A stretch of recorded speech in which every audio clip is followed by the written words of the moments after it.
या बातमीपत्राचे प्रायोजक आहेत टायझर।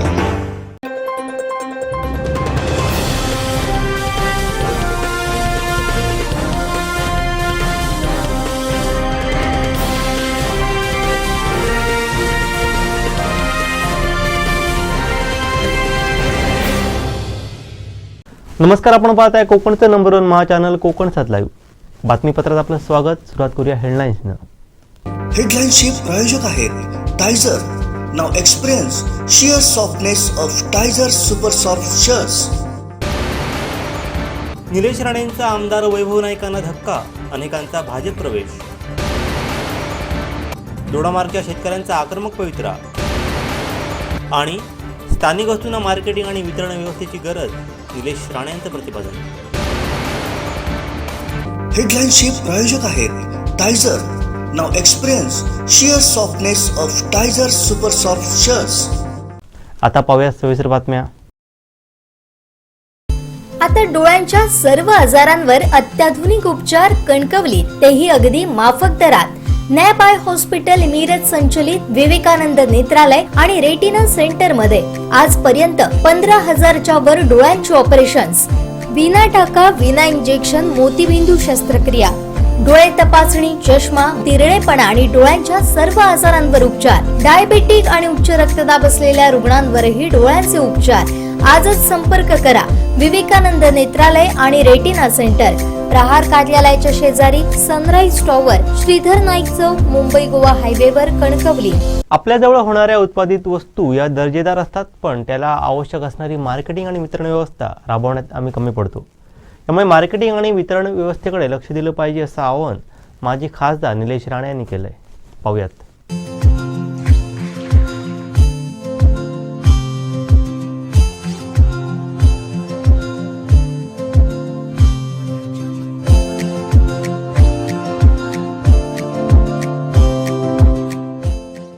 आपण प्रोडक्ट चांगले बनवतो,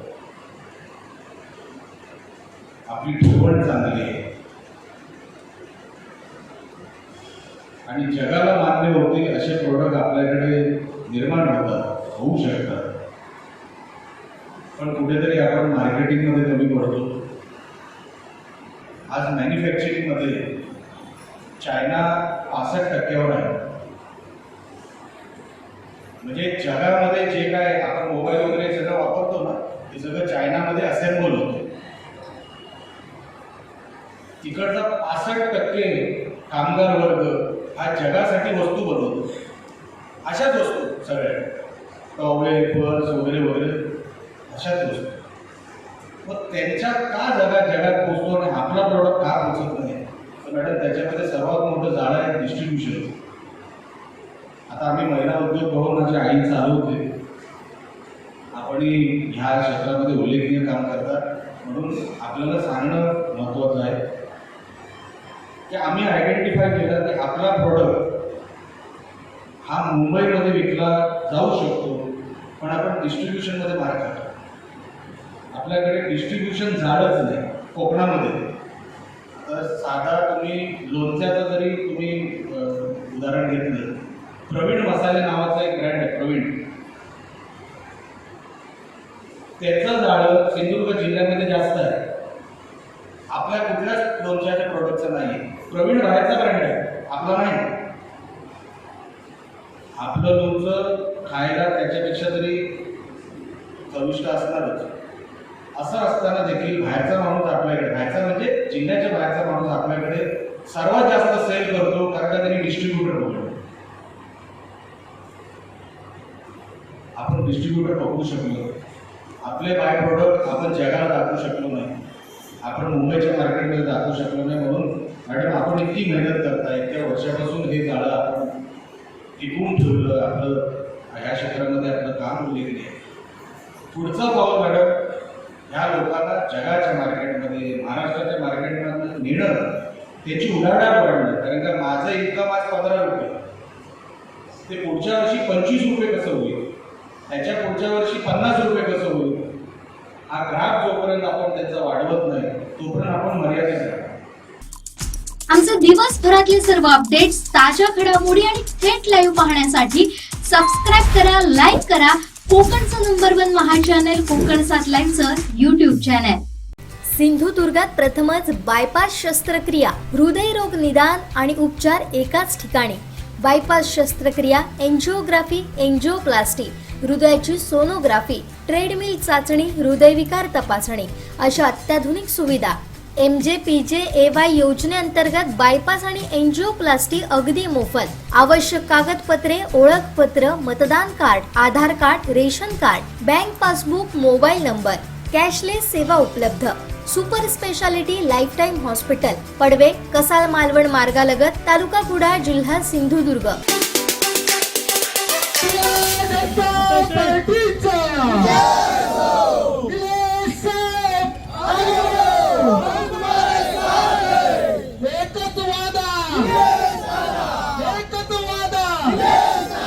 आज भारतीय जनता पक्षामध्ये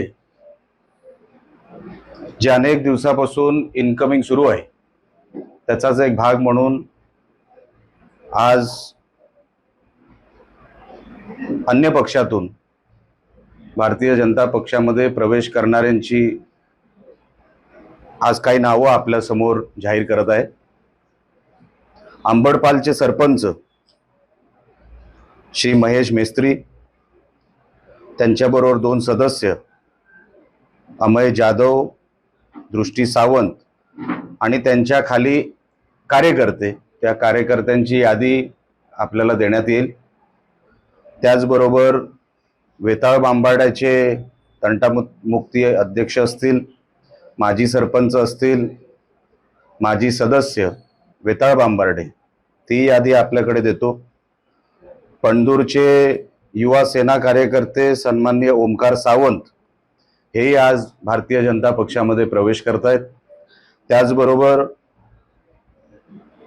माजी नगरसेवक जे अनेक वर्ष आमच्या सोबत होते, मधल्या काही काळामध्ये ते आमच्या बरोबर नव्हते, पण आज ते परत भारतीय जनता पक्षामध्ये प्रवेश करतायत. त्यांचा प्रवेश आताच माझ्या हस्ते करण्यात आला. ते आमचे सुनील बांदेकर असे आणि त्यांच्याबरोबरचे अनेक कार्यकर्ते, सहकारी भारतीय जनता पक्षामध्ये त्यांनी आज प्रवेश केलाय. आपल्याला अनेक दिवसांपासून भारतीय जनता पक्षामध्ये प्रवेश करणाऱ्यांची संख्या ही दिवसेंदिवस वाढत चालली आहे, हे आपल्याला सगळ्यांना लक्षात आलं असेल. त्यांना विश्वास आहे भारतीय जनता पक्षाच्या विचारांवर, सन्मान्य राणे साहेबांवर, सन्मान्य पालकमंत्री रवी चव्हाण साहेबांवर आणि विकासाचा जो झपाटा सन्मान्य फडणवीस साहेबांच्या सरकारमध्ये, सन्मान्य शिंदे साहेबांच्या सरकारमध्ये जो महाराष्ट्रभर आपल्याला वेगवेगळ्या माध्यमातून बघायला मिळतोय, त्या सगळ्या विषयांवर विश्वास ठेवून आज अनेक कार्यकर्ते, म्हणजे मी तर म्हणेन जिथे नजर जाते आहे तिथे भारतीय जनता पक्षामध्ये प्रवेश करणारी रांग वाढते. अशा परिस्थितीमध्ये भारतीय जनता पक्ष हा दिवसेंदिवस वाढत चाललाय सिंधुदुर्गामध्ये. आणि येणाऱ्या निवडणुकीमध्ये काय निकाल लागेल हे काय मला वेगळं सांगायची काही गरज नाही, पण या प्रवेशाच्या दृष्टिकोनातून ज्यांनी सहकार्य केलं, जसं विशाल परब असेल, पप्प्या तवटे असेल, दादा साहिल असेल, मी प्रत्येकाची नावं घेऊ शकणार नाही, पण अनेकांचं सहकार्य ह्या पक्षप्रवेशाच्या कार्यक्रमाच्या निमित्ताने त्यांचं घडलंय, त्यांचा हातभार लागलाय, त्यांचं योगदान आहे आणि म्हणून त्यांचेही सगळ्यांचे मी आभार व्यक्त करतो. आज भारतीय जनता पक्षामध्ये काम करत असताना अनेक लोक अपेक्षा लावून काही 20-20 वर्ष ज्या पक्षात होते ते सोडून भारतीय जनता पक्षामध्ये प्रवेश करतायत. ही काय साधी गोष्ट नाही, हे सहज होत नाहीये. भारतीय जनता पक्षाने जे नाव कमवलंय, जी परिस्थिती आहे, जसं जनतेला विश्वास वाटतोय तसं वेगवेगळ्या पक्षातल्या लोकांनाही विश्वास वाटतोय की भारतीय जनता पक्षामध्ये आल्यावरच आपली कामं होणार. आणि त्याच गोष्टीवर विश्वास ठेवून आज अनेक लोक वेगवेगळ्या पदांवर असलेली लोक आज भारतीय जनता पक्षामध्ये प्रवेश करतायत. खरोखरच मी त्यांचं स्वागत करतो, मनापासून त्यांचे आभार मानतो आणि त्यांच्या येणाऱ्या वाटचालीसाठी शुभेच्छा देतो. आणि गटाचे प्रमुख मुंबईत बसतात, ते गटप्रमुख आहेत, म्हणून त्यांना कुठल्या सेनेवेनेचा दर्जा देऊ नका. एक छोटासा गट आहे आणि त्यांच्यावरचा विश्वास हा जनतेचा उठत चाललाय, ह्याचं चित्रच आपल्याला आज सातत्याने दिसतंय. अजून भरपूर प्रवेश घ्यायचे आहेत, ही तर फक्त सुरुवात आहे. प्रत्येक आठवड्याला किंवा प्रत्येक 15 दिवसाला आपल्याला भारतीय जनता पक्षामध्ये येणाऱ्यांची रांग दिसेल, प्रवेश कार्यक्रम घेतलेले दिसतील. ही तर सुरुवात आहे. आपला प्रश्न होता तो 100% बरोबर आहे की 9 वर्ष स्थानिक आमदार खासदारांनी फक्त पोकळ आश्वासनं दिली, फक्त रद्दी होणारे पत्र दिले, त्याच्या पलीकडे कामं झाली नाहीत. लोक अपेक्षित राहिले पण त्यांची कामं झाली नसल्यामुळे किती खोटं ऐकायचं, खोटं ऐकायला पण काही मर्यादा असतात, हे सगळं आता त्यांची मर्यादा ओलांडली. आणि म्हणून भारतीय जनता पक्ष आणि जे आमचे नेते मंडळी काम करतायत देश पातळीवर आणि महाराष्ट्रावर आणि देशावर, आपण जिल्ह्यावर, ह्यांच्यावर विश्वास ठेवून ही लोक प्रवेश करतायत असं माझं मत आहे. आणि तुम्हाला येणाऱ्या काळामध्ये अजून मोठे धमाके येणाऱ्या काळात तुम्हाला दिसतील. बघा, लक्षात घ्या, पहिल्या 2014ची निवडणुकीची परिस्थिती वेगळी होती. तेव्हाही मोदी साहेबांची लाट होती आणि त्या लाटेचा फायदा तेव्हा अशा काही आमदारांना झाल्या, खासदारांना झाल्या. 2019 मध्ये त्यांच्या विरोधात अपक्ष उमेदवार ताकदीचे होते आणि म्हणून ते फक्त शुल्लक मला वाटतं 10-12 हजार मतांनीच निवडून आले एका अपक्ष उमेदवाराच्या विरोधात. त्यांच्या विरोधात कुठलाही राष्ट्रीय किंवा राज्य लेवलवरचा पक्ष नव्हता किंवा तशी व्यवस्था नव्हती आणि म्हणून त्यांना नशिबाने दुसरी आमदारकी दुसऱ्यांदा मिळाली. त्यांचं योगदान त्याच्यामध्ये शून्य आहे. कामामुळे लोकांनी निवडून दिलेलं नाही. खरं तर वैभव नाईक हे 2019 मध्येच हरलेत. ज्या अर्थाने आमचे नवीन उमेदवार रणजित देसाई, ज्यांना मालवणमध्ये तसे काय फार ते फिरले नव्हते, असं असताना माणूस एवढी हजारो मतं घेतो आणि वैभव नाईकाला 12,000नीच काहीतरी फक्त त्यांना तो विजय त्यांना मिळाला. त्याच्यातच त्यांचा पराजय आहे. तिथेच ते हरलेले आहेत. कारण का कोणी मोठा उमेदवार नसताना, मोठ्या पक्षाचा उमेदवार नसताना एका अपक्ष उमेदवारांनी त्यांना इथपर्यंत आणलं की त्यांना फक्त जर 6,500 मतं रणजित देसाईंना जास्त मिळाली असती तर 500 मताने वैभव नाईक हरले असते. एवढा आपण विसरू नका. जनतेचा विश्वास हा वैभव नाईकांवर नाहीच, कधीच नव्हता. 2014लाही नव्हता, 2019 मध्येही नव्हता. लक्षात घ्या, नशिबाने कोणतरी पर्याय मिळाला नाही आणि राजकीय परिस्थिती अशी झाली की नशिबाने वैभव नाईक निवडून आले. त्याच्या पलीकडे मतदारसंघाला ओसाड करण्याच्या पलीकडे आणि नशिबाने 2 वेळा आमदारकी मिळाली, त्या पलीकडे वैभव नाईक यांनी मागच्या 9 वर्षामध्ये काय केलं याचं ऑडिट तुम्ही मला सांगा. कुठला कारखाना आला? टाळंबाचं काय झालं? सी वर्ल्डचं काय झालं? काय नाही. फक्त तेव्हा मार्केटिंग असं केलं आमच्या विरोधात आणि आज जसं आहे तसंच आहे. जी तेव्हाची परिस्थिती होती तीच आजची परिस्थिती आहे. बदल काहीच झाले नाही. म्हणून वैभव नाईक हा विषय आमच्यासाठी संपलेला आहे. आम्ही आता वेगाने निघालेलो आहोत. आमची स्पर्धा ही वैभव नाईकाबरोबर नाही. आमची मतं किती वाढतील आणि आम्ही लोकांची सेवा किती करू, विकास कामं कशी गावागावात पोहोचू, जी 9 वर्ष वैभव नाईक पोहोचू शकले नाही ती आम्ही कशी पोहोचू, आमची स्पर्धा आमच्याशीच आहे. वैभव नाईक आमच्या स्पर्धेत नाही.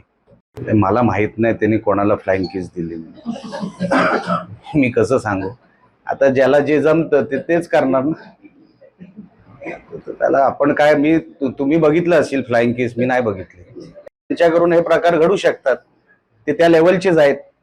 इकडे तिकडे पप्प्या फेकत असतात. त्याच्या पलीकडे त्यांना काय येणार सुद्धा नाही. त्यांचं काल सभागृहातलं भाषण ऐका. कालच केलं ना. काय त्यांना काय बोलायचं होते मलाही कळलं नाही. पण ठीक आहे, त्यांना त्या सवयीप्रमाणे ते वागतात. ते मोठे कधीच होणार नाही. साहेबांनी इतके वर्ष सातत्याने सिंधुदुर्ग जिल्ह्यामध्ये वेगवेगळे उद्योग यावेत यासाठीच प्रयत्न केले. सरकारचा फायदा हा आपल्या जिल्ह्याला कसा व्हावा याच्यासाठी सातत्याने योजना उपयोजना हे तयार करण्याचं काम सन्मान्य राणे साहेबांनी नेहमीच केलं.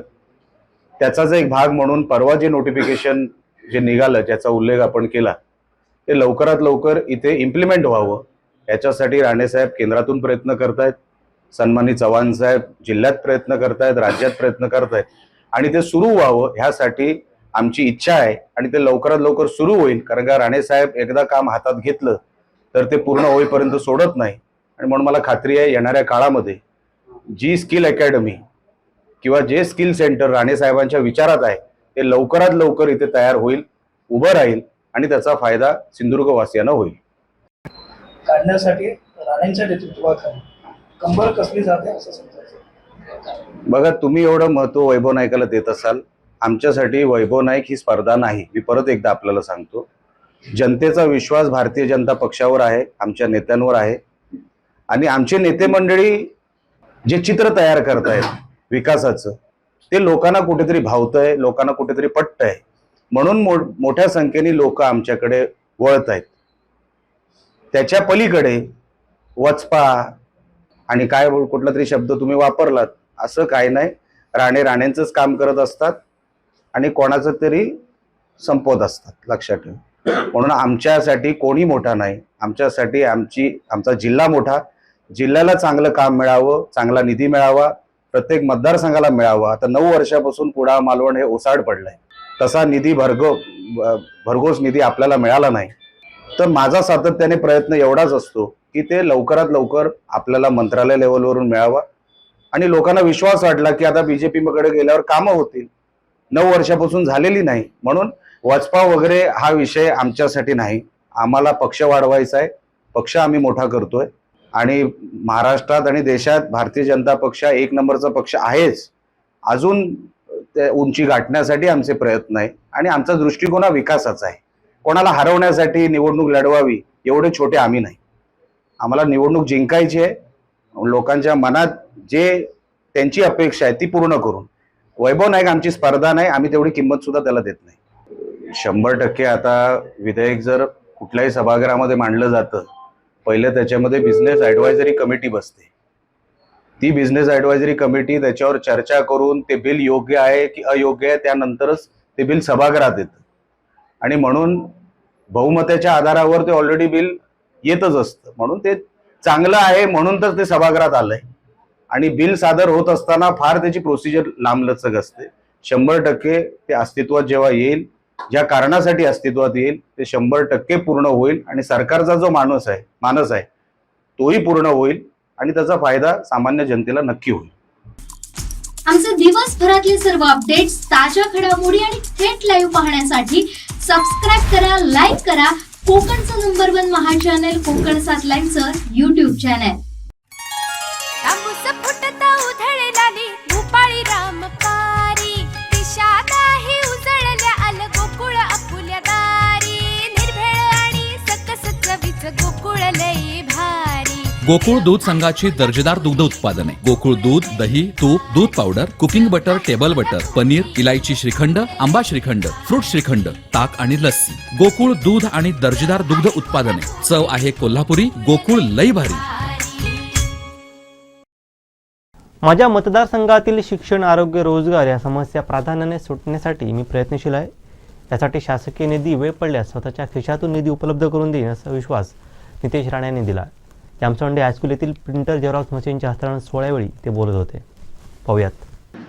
जेव्हा जेव्हा आमच्या सन्मान्य गुप्ते साहेबांची चर्चा होती, भेटतात, तेव्हा तेव्हा या संस्थेला मोठं कसं करायचं, या संस्थेला लागणाऱ्या कुठल्या गोष्टी आहेत, या संस्थेमध्ये आपण विद्यार्थी म्हणून शिकत असताना आपल्याला मुंबई, पुणे, नाशिक सारख्या प्रमुख शहरांसारख्या सोयी सुविधा कशा उपलब्ध करून द्यायच्या त्या बाबतीमध्ये नेहमीच ते विचार आणि त्यांच्याबद्दल चर्चा होत. आजचा हा कार्यक्रम करण्याचा त्यांनी उल्लेख केला. जेव्हा संगणक आले किंवा जेव्हा बोरवेल लागली तेव्हा हा कार्यक्रम झाला पाहिजे होता, पण मी ते जागेवर नसल्यामुळे त्या विचाराला वारंवार मला आठवण करून द्यायला लागली आणि त्या पद्धतीने आजची तारीख लगेच झाली आणि आज मी इथे येताना थोडा उशीर झाला, यासाठी मी आपली दिलगिरी व्यक्त करीन. कारण का आमच्या पक्षाने सकाळची मला एक जबाबदारी दिली असल्यामुळे तो कार्यक्रम व्यवस्थित केल्याशिवाय मी घर जागरण सोडत नाही. त्याच्यामुळे आज आपल्या इथे यायला उशीर झाला. आज आपण संगणकाचं उद्घाटन केला, तिथे प्रिंटिंग मशीन पण होती. शाळेच्या आवारामध्ये आपण एक बोरवेल खोदली, तिथे त्याचंही उद्घाटन माझ्या हस्ते आणि गोपटे साहेबांच्या उपस्थितीत झालं. मी विद्यार्थी मित्रांना सांगेन की ह्या सगळ्या गोष्टी ज्या तुमच्या अवतीभोवती होत आहेत, घडत आहेत, ज्याचा उल्लेख आम्ही आज त्या स्टेजवरून करतोय, त्याबद्दल आपण सगळ्या जणांनी विचार करायला. आम्ही ही सगळी गोष्ट, या सगळी मेहनत का करतोय? का आपल्यासाठी इथे बोरवेल उपलब्ध करून देतोय? का पाण्याची व्यवस्था करून देतोय? का विचार मांडत असताना गोपटे साहेबांनी संगणक आपल्या इकडे का हवे आहे, प्रिंटिंग मशीन का हवी आहे, अमेरिकेत काय होत आहे, चीन मध्ये काय होत आहे, नागपूर मध्ये काय होत आहे, दुसरा संभाजीनगर मध्ये काय होत आहे, आपल्या सगळ्या जणांना आरामात आपल्या हातातल्या मोबाईलवर सगळं दिसत असतं. आपल्याला कळत असेल की बाबा काय चाललंय जगामध्ये. तर ह्या सगळ्या गोष्टीची माहिती आपल्याकडे येते. आपल्याला शिकत असताना अशी आपल्यामध्ये जाणीव असली पाहिजे की माझी संस्था हे अन्य कुठल्याही संस्थांपेक्षा कमी नाही आहे. जो दर्जेदार कम्प्युटर, जे कम्प्युटर एज्युकेशन अन्य संस्थेमध्ये मिळतं, ज्या सुविधा अन्य संस्थेमध्ये मिळतात, ते माझ्या शाळेमध्ये पण मला उपलब्ध आहे, ही भावना आपल्यामध्ये असली पाहिजे. आणि म्हणूनच हा सगळ्यात संधीचा कार्यक्रम. आज पंतप्रधान मोदी साहेबांचा उल्लेख मोदी साहेबांनी केला. देशामध्ये गेल्या 9 वर्षापासून सन्मान्य मोदी साहेबांच्या नेतृत्वाखालचा आपला भारत देश, ज्याचा तुम्ही कमळ म्हणून जे काय एक चांगलं तुम्ही आम्हाला लोकांना करून दाखवलं, मला खूप वाटतं. अतिशय चांगलं शिक्षण आपण सगळ्यांना देत या पद्धतीने आपण केलं. म्हणून मी गोपटे साहेबांना हळूच बोललो की साहेब, आपल्या कार्यकर्त्यांना शिकवलं तर आपल्या निवडणुकीचं काम हलकं होईल, किंवा थोडं पुढे जाऊन घराघरात जाऊन अगर मतदारांना पण हे शिकवलं तर प्रचार करायची गरज नाही. पण ही भावना की आपला देश आज महासत्तेचा विषय नाही. अमेरिका, चीन, अन्य देशांचे तुम्ही पहा, इंटरनेटवर वाचा, त्या आपल्या देशामध्ये पंतप्रधान मोदी साहेब आल्यानंतर किती बदल होत आहेत. आपल्या देशामध्ये आजूबाजूला बघा काय बदल होत आहे. रस्ते, पाणी, वीज सोडून आपल्या देशाकडे पाण्याचा दृष्टिकोन बदललेला आहे. आज अमेरिकेचे पंतप्रधान जेव्हा आपल्या पंतप्रधान मोदी साहेबांना भेटतात, तेव्हा त्यांचा ऑटोग्राफ मागतात. ते मोदीजी, तुम्ही एवढे फेमस आहात की आमच्याकडे जेव्हा तुमचा कार्यक्रम लागतो तेव्हा तिकीट ओव्हरबुक होतात. ही भावना तुमच्या आणि आमच्या पंतप्रधानांबद्दल व्यक्त होते.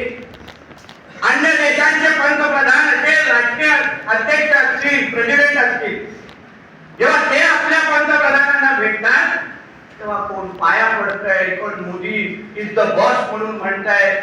म्हणजे हे जे कौतुक आपल्या पंतप्रधानांचं होत आहे, ते तुमचं आणि आमचं नागरिक म्हणून आपलं पण कौतुक त्या निमित्ताने होत आहे. म्हणून तुम्ही शिकत असताना तुम्ही ह्या सगळ्या गोष्टीची माहिती घेऊन आपल्या इथे शिकायला आलं पाहिजे. आपल्या आजूबाजूचं जग कसं बदलतंय आणि त्या बदलत्या युगामध्ये तुम्हाला त्या स्पर्धेमध्ये ठेवण्यासाठी, तुम्हाला त्या स्पर्धेमध्ये तुम्ही मागे पडता कामा नाही. अन्य शहरांच्या तुलनेमध्ये तुम्ही ज्या संस्थेमध्ये शिकताय त्या शिकत असताना तुम्हालाही दर्जेदार शिक्षण भेटलं पाहिजे. ही भावना घेऊन आपले आमचे गोपटे साहेब आणि त्यांचे सगळे सहकारी आपल्यासाठी काम करतायत आणि मेहनत करतायत. आज आपली ही संस्थेकडे पाहत असताना निश्चितपणे संस्था चालवणं हे फार येण्यावरचं काम नाहीये. आम्ही पण काही संस्था चालवू, टीका करणारा, बाहेरून तक्रार करणारे, यांना सांगणं फार सोपं आहे की बघा या संस्थेमध्ये असं चाललं की बाबा ये बस चालून दाखव, बघ तुला काय अनुभव येत आहे का. म्हणून हे संस्था चालवत असताना हे सगळेजण किती मेहनत करत असतील याची जाणीव मला निश्चितपणे. म्हणून जेव्हा जेव्हा गोपटे साहेब काही या संस्थेबद्दल बोलतात, काही आता सांगतात इथे की हे आम्हाला हवं आहे, इथे हे झालं पाहिजे, बोरवेल झालं पाहिजे, वैद्य झालं पाहिजे. बाईकांच्या मागची भावना मला माहिती आहे किती गंभीर आहे, किती इकडे ते काय भावनेने माझ्यासाठी मागणी करतात आणि म्हणून लगेच जसं शक्य आहे, कारण काय सरकार आहे, सरकारी योजना आहे. आमचे दिवसभरातले सर्व अपडेट्स, ताज्या घडामोडी आणि थेट लाईव्ह पाहण्यासाठी सबस्क्राईब करा, लाईक करा कोकणचं नंबर 1 महा चॅनल कोकण 7 लाईव्हचं युट्यूब चॅनल. उज्ज्वल भवितव्य आपल्या मुलामुलींचं सर्वाधिक योगदान नॅशनल इंग्लिश मीडियम स्कूलचं. होय, आदर्श एज्युकेशन सोसायटीचं national English medium school Nadgive. उच्च शिक्षित, अनुभवी स्टाफ, 10वीचा 100% रिझल्ट, डिजिटल शिक्षण प्रणाली, सुसज्ज लायब्ररी आणि लॅबोरेटरी, स्पर्धा परीक्षा, मार्गदर्शन, कला, क्रीडा, सांस्कृतिक क्षेत्रासाठी प्रोत्साहन आणि व्यक्तिमत्व विकास यासह अनेक सुविधा. प्री प्रायमरी ते 10वी आजच आपल्या पाल्याचा प्रवेश निश्चित करा. कोल्हापूर गांधीनगर येथील व्यापाऱ्यानं अरविंद साडी सेंटरच्या नावानं लक्ष्मी विष्णू मंगल कार्यालयात सेल सुरू केला होता, पण काही स्थानिक व्यापाऱ्यांचं आर्थिक नुकसान होत असल्याची कैफियत आमदार नितेश राणे यांच्याकडे कणकवलीतील व्यापाऱ्यांनी मांडली होती. त्यानंतर हा सेल बंद ठेवण्यात आला होता. आज सकाळपासून कणकवलीमधील बहुसंख्य ग्राहक या सेलच्या ठिकाणी येऊन तात्काळ बाहेर उभे होते आणि माघारी परतत होते. ऐन गणेश चतुर्थी सणाच्या तोंडावरती साड्या, टॉवेल, उशी कवर, बेडशीट आदी साहित्याचा बिग सेल अरविंद साडी सेंटरच्या नावाने कोल्हापुरातील व्यापाऱ्यांनी सुरू केला होता. स्थानिक दुकानांपेक्षा स्वस्त दरानं त्या दर्जाची खरेदी करता येत असल्यानं ग्राहकांची या सेलमध्ये खरेदीसाठी झुंबड उडाली होती. आज हा सेल अचानक बंद झाल्याने बऱ्याच महिला येऊन या सेलच्या दारात उभ्या होत्या. त्यांनी का सेल बंद केला? येथे दरवेळी सेल येतो, आम्हाला कमी किमतीत चांगल्या दर्जाच्या वस्तू मिळतात, त्यामुळे हा सेल सुरू व्हावा अशी मागणी केली आहे. सध्याच्या परिस्थितीत बरेच ग्राहक घेऊन सेल बंद असल्याचं पाहून माघारी परतत आहेत. माझं नाव वेदिका विकास सावंत. मी इथे कामाला होते. हा सेल अचानक बंद झाला आणि काम पण भेटत नव्हतं. कामासाठी आम्ही इथे आलो निमित्त, मला 15 दिवस होता इथे सेल, त्यासाठी आलेलो. आता हे मध्येच बंद केलं तर आता आम्ही काय करायचं? आमच्या पोटावर पाय आला, रोजगार आम्ही त्यामुळे आता सेल कसा चालू होणार का माहित नाही, कधी होणार. आम्ही सेल बघायला आलेलो. सेलमध्ये गाऊन, साड्या, बेडशीट एवढं सगळं आहे असं आम्हाला समजलं, म्हणून आम्ही आज बघायला आलो तर सेल बंद असं इथे लिहिलेलं आहे. तरी सेल चालू व्हावं अशी आमची खूप इच्छा आहे, कारण सेलची खरंच सगळ्यांना गरज आहे. काही काही वेळेला सेलमध्ये दुकानपेक्षाही चांगल्या वस्तू पण मिळू शकतात आम्हाला माफक दरामध्ये. इतकी वर्ष आता सेल लागतोच आहे ना, मग आत्ताच हे सेल असा बंद का करण्यात आला असा आम्हाला प्रश्न पडलाय. काय सांगता ना असून द्या कॉलेज कशासाठी आलंय हे सेल हे बघण्यासाठी, सेल खरेदीसाठी? आता सेल चालू आहे की बंद? काय आता बंद आहे ना. हा, सेल मध्ये आलो आम्ही, जानवलीवरून आलो आहे. सेल मध्ये आलो, मला वस्तू घ्यायची आहे. हा, मग काय आहे नेमके ते सेल सुरू आहे की काय? सेल बंद आहे. काय मागणी मग तुमची? चालू व्हायची. कशासाठी आला तिथे? सत्यावर घ्यायची. आता बंद आहे असं समजतंय, काय करणार? घरी जाणार, काय करणार? आज मध्ये बंद कसं केलं त्यांनी? आमचे दिवसभरातले सर्व अपडेट्स, ताज्या घडामोडी आणि थेट लाईव्ह पाहण्यासाठी सबस्क्राईब करा, लाईक करा कोकणचं नंबर 1 महा चॅनल कोकण 7 लाईव्हचं युट्यूब चॅनल. तांबूस फुटता उधळलाली भूपाळी रामपारी दिशा नाही उजळल्या आल गोकुळ आपुल्या दारी निर्भेळ आणि सकस चवीच गोकुळ लई भारी निर्भेळ आणि सकस चवीच गोकुळ लई भारी चव आहे कोल्हापुरी गोकुळ लई भारी चव आहे कोल्हापुरी गोकुळ लई भारी. गोकुळची दर्जेदार दुग्ध उत्पादने. गोकुळ, अस्सल चव कोल्हापूरची. चव आहे कोल्हापुरी गोकुळ लई भारी. दोडामार्ग तालुक्यातील हत्तीबाधित शेतकऱ्यांनी आज वनविभाग कार्यालयाला धडक दिली. 20 वर्ष निवेदन देऊन देखील उत्तर मिळत नसल्यानं ग्रामस्थांचा पारा चढला होता. पाहूयात.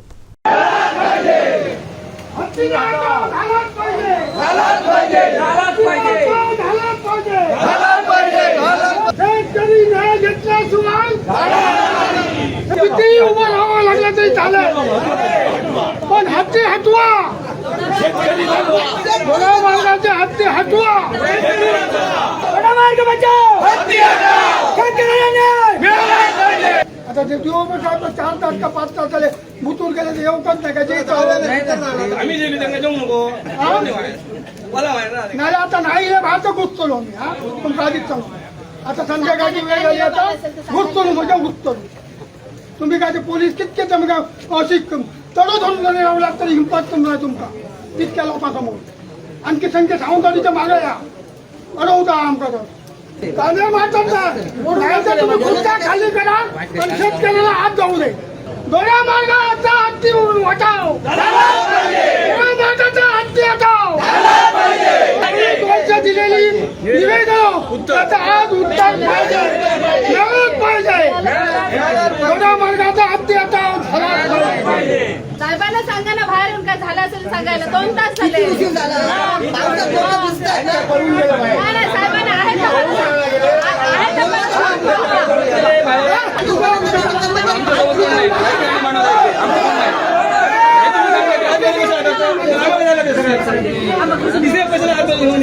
त्यांचा संबंध काय साहेबांना आता आमच्या सोबतचे नाही कोण आहेत ते बघा राजकारणी आहेत आमच्या सोबत आले नाही त्याच्या विषय अधिवेशन मांडलेला होता विषय 20 वर्ष चालला हा विषय त्यांना कशा घेतले आम्ही कुठणार म्हणतो कुठणार मागे येऊन बोला समोर त्यांच्या लोक कोणतरी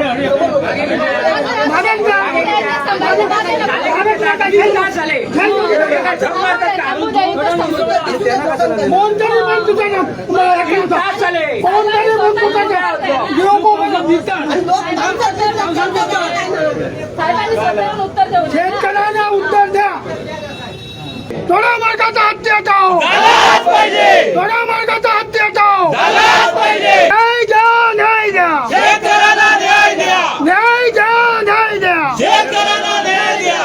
किराईचा ज्यावेळेस संवर्धन झाला ना तेव्हा राखीव संवर्धन झाला तेव्हा या शेतकऱ्यांची जनसुनावणी घेतली का आता तुमका ह्यो निर्णय करूसाठी किती लागतात संवर्धन कोणाक करू विचारून केले नाही तुमच्या तुम्ही रातोरात केलं आपल्या आपण केलं नाही मा संवर्धन 15 मिनिटाचा अर्धा तास ठीक आहे 1 तास झाला 3 तास त्यांनी आम्हाला इथं मी संबंधित अधिकारी आहेत त्यांना सांगितलेलं आहे 2 मिनिटात ते आपल्या समोर येतात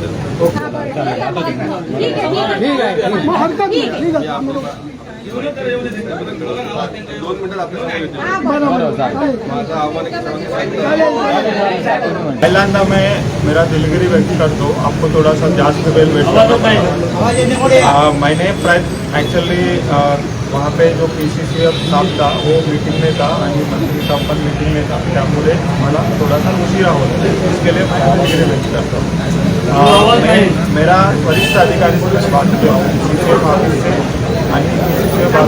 वाइल्ड लाइफ ऑफिस से भी बात किया हूँ तो PCCF वाइल्ड लाइफ साहब ने वन मंत्री साहब से संपर्क किया है इस इशू के ऊपर उनके सामने ये मुद्दा मान लेना ऐसे आ रहे हैं तो उनका जो चर्चा चालू हुआ है उसमें वो बोले कि उसके ऊपर हम जल्दी से जल्दी कुछ डिसीजन लेंगे आणि जे ऑलरेडी जे उसका मतलब ये बोलना था कि जो हाथी है उस एरिया से पूर्ण पुश आउट करना है उसके बारे में असम से जहाँ पे तज्ञ है ऑलरेडी इस काम करते हैं एक जगह से पूरा पुश आउट करते हैं बाहर उसके संपर्क करके उनको लेके आके इमिडिएटली इस एरिया से उसको कैसे पुश आउट करना है उनका कार्रवाई इमिडिएटली चालू करेंगे एक ये बोला है दूसरा जो नुकसान भरपाई का इशू पेंडिंग है जो वाडिव रकम का उसका जल्दी से जल्दी उनका कार्रवाई हो जाएंगे ऐसे उनके तरफ से हमको मैसेज मिला तो इसके बारे में हमें फिर बाद में भी उनसे फॉलो अप करेंगे मी सांगू शकत नाही क्योंकि त्यांची फक्त ते असे फोनमध्ये चर्चा झालेला आहे ठीक आहे त्यामुळे ते पण आम्हाला टाइम सांगितले नाही तो आम्ही त्यांना संपर्क करून नंतर करू की काय एक्झॅक्टली पॉईंट टू पॉईंट काय काय करायचे आहे आम्ही त्यांना संपर्क करून करते नंतर टाइम सांगू शकत ते तुम्ही त्यांना संपर्क करणार ना मग तुम्ही त्यांना संपर्क करून आम्हाला केव्हा कळवणार नाही संपर्क कधीपर्यंत करणार आधी काय करायचं आता तुम्ही सांगा 2 दिवसात संपर्क करून आम्ही तुम्हाला 4 दिवसात कळवतो किंवा 4 दिवसात संपर्क करून आम्ही 8 दिवसात कळवतो तुम्ही तुमचा पिरियड द्या नाही मालकीचा विषय नाही. तुम्ही ऐका त्यांच्या मालकीत करू नये व्हायला करू नये पण आमचा जो सर्वे नंबर असा तो सर्वे नंबर वगळून केल्याने काय सर्वे नंबर संवर्धन केल्याने त्यांचा वनक्षेत्र किती आता एका सर्वे नंबरात 14 एकर जागा असली तर 4 एकरच वन खाते फक्त सर्वे नंबर संवर्धन करून ठेवले. त्याच्यासाठी जर तुमच्या ऑफिसात बसात तुम्ही करू शकतात का काम तर ह्या तुम्ही किती करू शकणार ना. आताच्या आता वनमंत्र्याचा किंवा तुमच्या सचिवांचा पत्र आमचा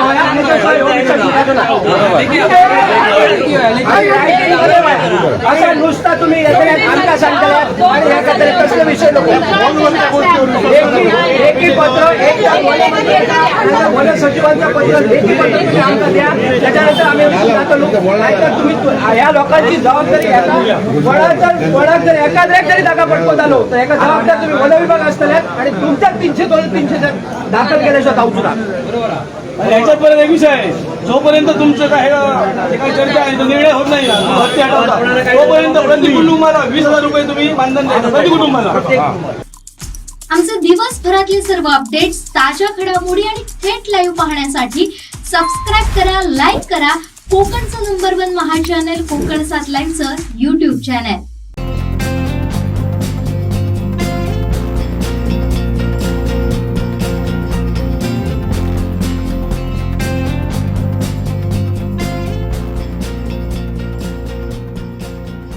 अनंत टी दे रिफ्रेश हमी.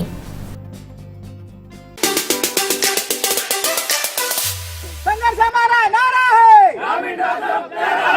हमारी यूनियन हमारी ताकत. अखिल भारतीय ग्रामसेवक संघटनेचा अखिल भारतीय ग्रामसेवक संघटनेचा अखिल भारतीय ग्रामसेवक संघटनेचा युनियन हमारी ताकत, हमारी युनियन हमारी ताकत.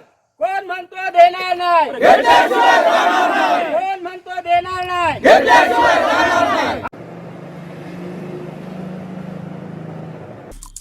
आमचे दिवसभरातले सर्व अपडेट्स, ताज्या घडामोडी आणि थेट लाईव्ह पाहण्यासाठी सबस्क्राईब करा, लाईक करा कोकणचं नंबर 1 महा चॅनल कोकण 7 लाईव्हचं YouTube चॅनल. भूपाळी रामपारी दिशादाही उजळल्या आल गोकुळ आपुल्या दारी निर्भेळ आणि सकस चवीच गोकुळ लई भारी. गोकुळ दूध संघाची दर्जेदार दुग्ध उत्पादने गोकुळ दूध, दही, तूप, दूध powder, cooking butter, table butter, paneer, इलायची श्रीखंड, आंबा श्रीखंड, फ्रूट श्रीखंड, ताक आणि लस्सी. गोकुळ दूध आणि दर्जेदार दुग्ध उत्पादने. चव आहे कोल्हापुरी. गोकुळ लई भारी.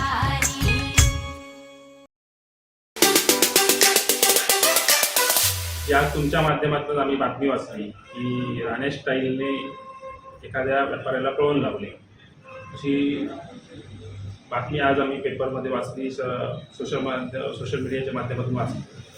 खरं म्हणजे जो सेल लागलेला होता तो आमच्या दृष्टीने एक सर्वसामान्यांच्या जनतेचा हिताचा स्वस्त दरात असा सेल होता. आणि आता सणासुदीचे दिवस आहे आणि हा सेल म्हणजे असतो तो दरवर्षी माझ्या मते लागतो आहे आणि दरवर्षी सणासुदीच्या दिवसाला सेल लागत असतो आणि त्या दृष्टीने सर्वसामान्य लोक त्या ठिकाणी खरेदी करत असतात. सर्वसामान्य लोक त्या ठिकाणी चांगल्या पद्धतीचं आपली स्वतःची खरेदी करून सणासुदीला त्यांचा एक चांगला प्रकारचा एक सणासुदीचे दिवस जातात. त्यामुळे ह्या सर्वसामान्यांच्या हितासाठी म्हणजे जनतेचा हिताचा प्रश्न घेऊन जर आमदारांनी कालच्या ह्याला जी राणे स्टाईलने धमकी दिली आणि त्या व्यापाऱ्याला पळवून लावले तो म्हणजे सर्वसामान्यांचा विचार करायला पाहिजे होता. एक सर्वसामान्य जनता म्हणजे तालुक्यातील असेल, शहरातील असेल, या सर्वसामान्यांना परवडणारा तो सेल होता आणि त्या दृष्टीने सेल असल्यामुळे त्याला विचार करणं खूप भाग होतं. आम्हाला कोणाच्या बाजूने राहायचं नाही पण एखादी दमबाजी किंवा अरेरावी करून एखाद्याला घालवणं हा सगळ्यात मोठा गुन्हा आहे.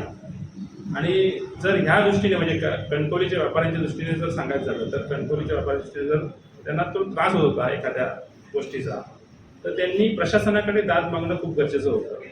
प्रशासनाकडे दाद मागून किंवा व्यापारी संघटनेला हा मोठा इतिहास आहे कणकवलीच्या व्यापारी संघटनेला आणि त्यांनी प्रशासनाकडे दाद मागितली असते तर नक्की त्यांना प्रशासकीय याच्यामध्ये न्याय मिळाला असता असं मी सांगेन. ही जी धमकवण्याची भाषा आहे, जी नितेश राणेंची धमकवण्याची स्टाईल आणलेली आहे, ती कधीतरी इथल्याच लोकांच्या, इथल्या सर्वसामान्य जनतेच्या अंगाशी किंवा बुमरँग होईल अशी आम्हाला भीती आहे. आणि मी शेवटचं सांगेन की कुडाळ मालवणच्या जनतेने जी आपली स्टाईल दाखवून नारायण राणेंना घरी बसवलं आणि आता ती स्टाईल कणकवलीची जनता नितेश राणेंना दाखवून घरी बसवल्याशिवाय राहणार नाही. ही राणे स्टाईल पुढे काही चालणार नाही आणि ह्या स्टाईलनेच ते जनतेच्या समोर गेले तर तीच जनता ह्या नितेश राणेंना घरी बसवल्याशिवाय राहणार नाही. यापुढे जनतेच्या हिताचा जर प्रश्न असेल तर आम्ही जनतेच्या हिताचे प्रश्न मांडू, त्या हिताच्या प्रश्नाच्या बाजूने राहू आणि चांगल्या पद्धतीने इथे व्यापार करण्याच्या दृष्टीने कोणी आलं तर त्यांच्या बाजूने आम्ही जाऊ. ग्राहकांची मागणी असेल ती त्या स्तरावर ती नितेश राणेंना पण तुम्ही हा प्रश्न विचारला पाहिजे, कारण त्यांनीच हा सेल बंद केलेला आहे. खरं म्हणजे त्यांच्याकडे हा प्रश्न गेला सर्वसामान्यांचा, तर त्याला सर्वसामान्य लोकांना न्याय कसा मिळेल ह्या दृष्टीने सुद्धा त्यांनी प्रश्न उपस्थित केलेला आहे, जनतेने प्रश्न उपस्थित केलेला आहे. आणि आमचं म्हणणं मॉल तुम्ही हे बंद केला तर ठीक आहे, बंद करताय, मग तुम्ही कसं उपलब्ध स्वस्त होईल त्याची पण भूमिका घेऊन तशा पद्धतीने व्यवस्था करावी आमदारांनी. तुमचं मेसेज आम्ही म्हणत नाही, आमदारांकडे व्यापारी जाऊ शकते, परंतु ज्या आमदाराने त्यांच्या ज्या पद्धतीमध्ये त्यांना तो प्रश्न सोडवायला पाहिजे त्या पद्धतीत आमदार सोडवत नाही, ह्यालाच आमदाराचा आमचा विरोध आहे. आम्हाला हा प्रश्न व्यापाऱ्याला सोडवायलाच आहे, पण ज्या पद्धतीने सोडवायला पाहिजे त्या पद्धतीने सोडवत नाही, चुकीच्या पद्धतीने सोडवतात, ह्याला आमचं विरोध. आमचा सल्ला आहे, आमचा भूमिका नाही, आमचा सल्ला आहे आमदार साहेबांना की आपण या जनतेचे लोकप्रतिनिधी आहात, आपण या जनतेला कसा फायदा होईल, आपल्या व्यापाऱ्यांना कसा फायदा होईल याची पूर्ण जबाबदारी आमदार या नात्याने नितेश राणे यांची आहे आणि ती त्यांनी जबाबदारी स्वीकारावी. चुकीच्या पद्धतीने त्यांनी उत्तरं देऊन स्वीकारू नये. आमचं एक म्हणणं आहे, कायद्याच्या चौकटीत राहून जेवढा व्यापाऱ्यांचा फायदा होईल, जेवढा जनतेला फायदा होईल त्याची दोन्ही बाजूची भूमिका आमदारांनी स्वीकारावी, ह्याचाच निर्णय घ्यावा अशी आमची भूमिका आहे. राणे स्टाईलमुळे स्थानिक व्यापाऱ्यांना फायदा होत असेल तर ती राणे स्टाईल स्थानिक व्यापाऱ्यांच्या फायद्यासाठी तुम्हाला मान्य नाही. राणे स्टाईलचा फायदा आजपर्यंत या सिंधुदुर्ग जिल्ह्यामध्ये कुठल्याही नागरिकाला ना व्यापाऱ्याला झालेला नाही आहे. आजपर्यंत झालेला जो फायदा राणे स्टाईलचा तो त्यांचा आणि त्यांच्या भडक्यानंच झालेला आहे, त्यामुळे ह्याचा फायदा कोणाला होणार नाही. वस्तुस्थिती आहे. पक्षाचे माजी नगरसेविका सुप्रिया नलावडे आणि सौ मेघा गांगण यांनी या सेलचं उद्घाटन केलं. आपल्या माहितीसाठी सांगतो, आमदारांच्या ना हरकत आपल्या नगरपंचायतीने त्याला दिली आणि आपली स्टाईलने तुम्ही हे बंद केलं, त्यामुळे तिरंगी भूमिकेमध्ये आपण जाऊ नये. आपण सर्वसामान्य लोकांच्या, व्यापाऱ्यांच्या, लोकांच्या हिताच्या बाजूने जशी भूमिका घेता येईल त्या भूमिकेत आपण जावे अशी तुम्हाला नम्र विनंती आहे. आमचे दिवसभरातले सर्व अपडेट्स, ताज्या घडामोडी आणि थेट लाईव्ह पाहण्यासाठी सबस्क्राईब करा, लाईक करा कोकणचं नंबर 1 महा चॅनल कोकण 7 लाईव्हचं YouTube चॅनल. शेवटी ठळक घडामोडी पुन्हा एकदा. हेडलाईनचे प्रायोजक आहेत Tyzer. Now experience sheer softness of Tyzer super soft shirts. Nilesh राणेंचा आमदार वैभव नाईकांना धक्का, अनेकांचा भाजप प्रवेश. दोडामार्गच्या शेतकऱ्यांचा आक्रमक पवित्रा आणि स्थानिक वस्तूंना मार्केटिंग आणि वितरण व्यवस्थेची गरज, निलेश राणे यांचं प्रतिपादन. हेडलाईनचे प्रायोजक आहेत Tyzer. Now experience sheer softness of Tyzer super soft shirts. बातमीपत्रात वेळ झाली ते थांबण्याची, पादरा बदलत्या कोकणचा बुलंद आवाज. कोकणचं नंबर 1 महा चॅनल कोकण 7 लाईव्ह. धन्यवाद.